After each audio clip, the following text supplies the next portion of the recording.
Okay, tambala na! At eto na sila, ang nag-iisang masugid na tagahanga ni Nicole Yala. Chris Chuper! Kasama ang nag-iisang die-hard fan ni Chris Chuper, Nicole Yala! Mula sa Mahiwagang Burnay, ang kwento.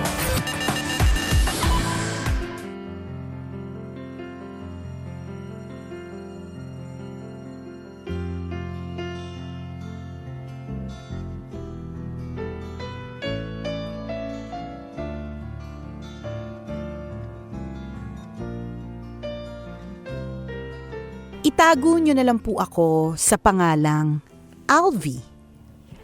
Parte ako ng makulay na mundo ng LGBTQ. Nakakatawa mang sabihin pero avid listener nyo na ako since third year high school taong 2005. Gustong-gusto ko kayong pinakikinggan ng mama ko tuwing umaga habang naglalaba. Isang labandera ang mama ko sa lugar namin. Wala naman kasi kung choice noon kundi ang makinig na rin dahil wala naman kaming TV.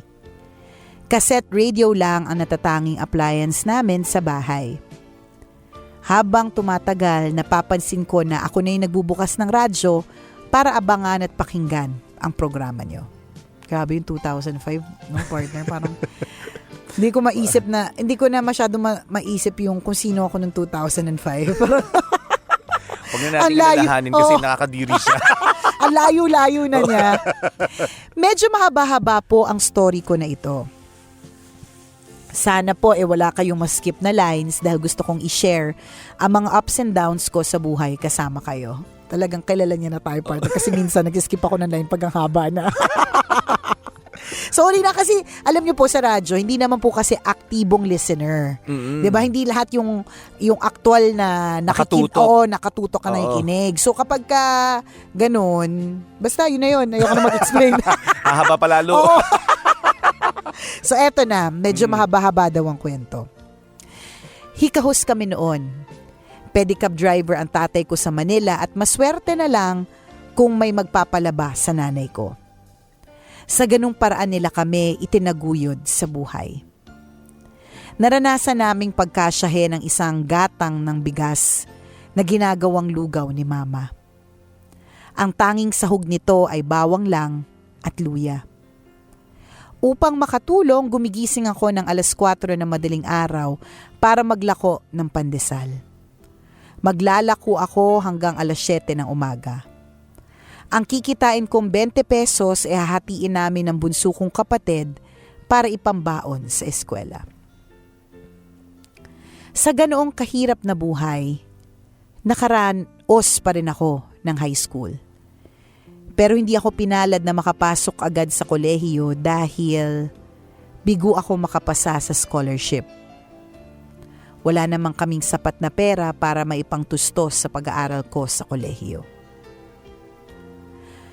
Lumuwas ako ng Manila at nakapagtrabaho sa pinakabidang fast food chain sa bansa bilang isang service crew.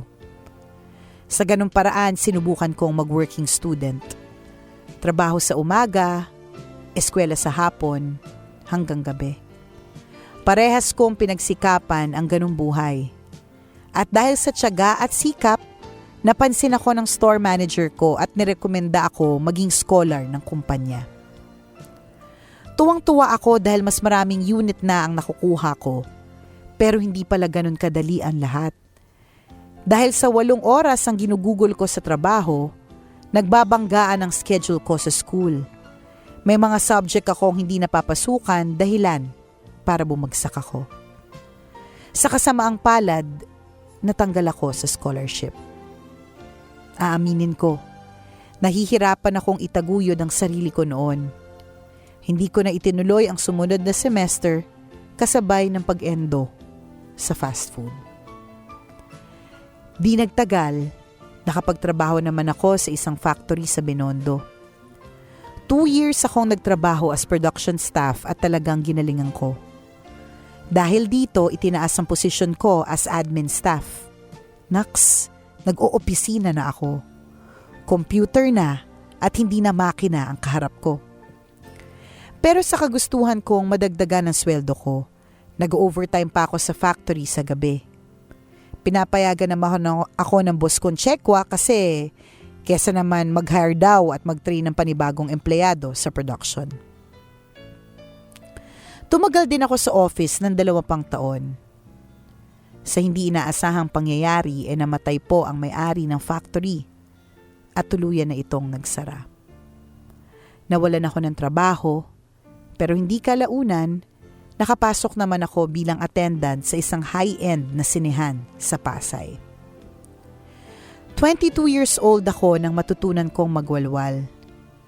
Barkada doon, inom dito, lakwatsa doon, hanggang sa natagpuan ko ang sarili ko na lunod na sa iba't ibang uri ng kasalanan. Kasalanan sa batas, kasalanan sa magulang, kasalanan sa sarili, at kasalanan sa Diyos. Mga kasalanang immoral na labis kong pinagsisihan. Pumapasok ako sa trabaho ng bangag sa espiritu ng alkohol. Halos hindi ko magampanan ng maayos ang ginagawa ko dahil sa naging takbo ng lifestyle ko. Hanggang sa nawalan ulit ako ng maayos na trabaho. Patuloy ako sa ginagawa ko hanggang mapasok naman ako bilang food server sa isang casual dine-in restaurant sa The Fort.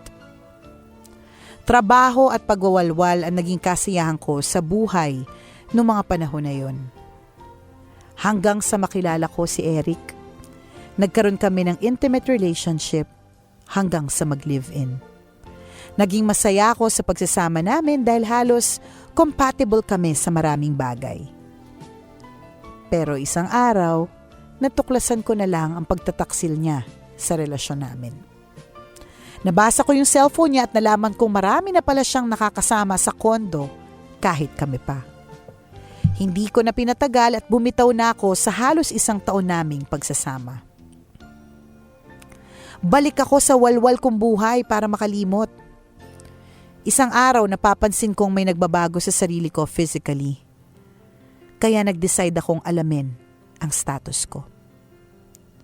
October 23, 2014, I was diagnosed with HIV. Sobrang depressed ako noon at hindi ko na alam ang gagawin ko. Tulala ako na lumabas ng klinik. Gusto ko magpasagasa sa MRT, tumalon sa tulay, uminom ng sangkaterbang mefenamic at antibiotic. In short, suicidal na ako. But I realized na hindi dito matatapos ang buhay ko. Fighter ako at alam kong may mabuting plano si Lord kung bakit ako nagkaganito. Inumpisahan kong bumangon. Inayos ko ang sarili ko. Naglakas loob ako mag-apply as project associate sa isang advertising agency. Sobrang grateful ako dahil out of 60 applicants, isa ako sa 4 na tatanggap, knowing na hindi naman ako graduate at malayo sa kurso ko ang pinasok kong trabaho. Naiyak ako noon sa sobrang gratefulness na naramdaman ko.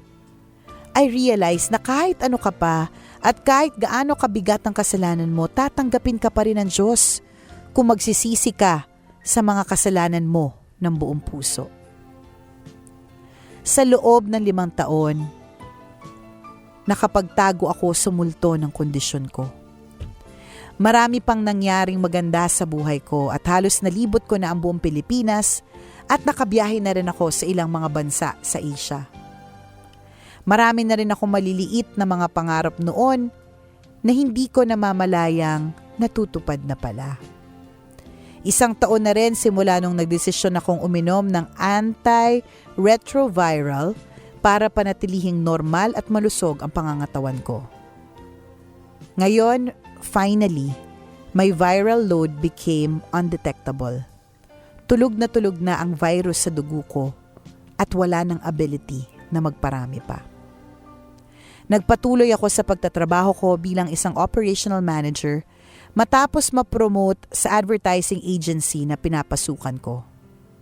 Napagtanto ko na kapag si Lord ang dumisiplina sa'yo, walang kapantay na tagumpay ang matatamo mo.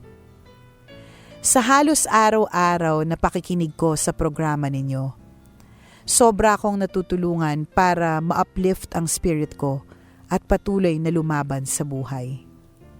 Ang dasal ko, naway marami pa kayong ma-inspire na mga katulad kong halos nalubog na sa putikan, pero umahon pa rin at lumaban.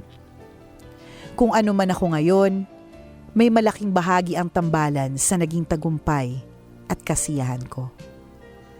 Sa ngayon ay hindi na naglalaba at nagluluto ng lugaw ang mama ko. Hindi na rin pumapadyak ang tatay ko ng pedicab. Kaming magkakapatid na ngayon ang bumubuhay sa kanila. Nakakapanood na ng teleserye si mama dahil may TV na rin kami sa bahay. Magkagayon man, prioridad pa rin namin ang pakikinig ng programang Tunay na Biyaya sa mga Pinoy sa umaga. Ang programang full of positive vibes, ang programang Tambalan.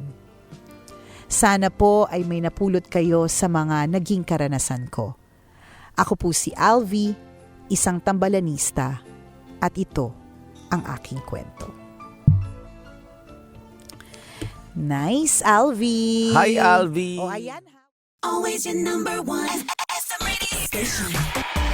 Love radio.